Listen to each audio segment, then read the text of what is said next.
Did you know Jesus once walked on water during a terrible storm? The disciples were alone in their boat on the dark sea of Galilee. Huge waves crashed over them while strong winds pushed them backward. They rowed and rowed but couldn't move forward. Then Peter saw something impossible in the darkness. A figure was walking toward them on the churning water. "It's a ghost," they shouted in fear. But Jesus called out, "Don't be afraid, it's me." Peter couldn't believe it.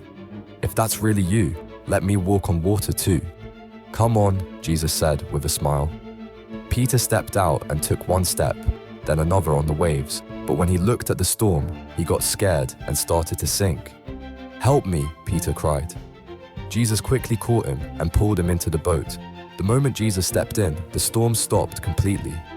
The sea became perfectly calm, like glass. The disciples stared in wonder at what they had just seen.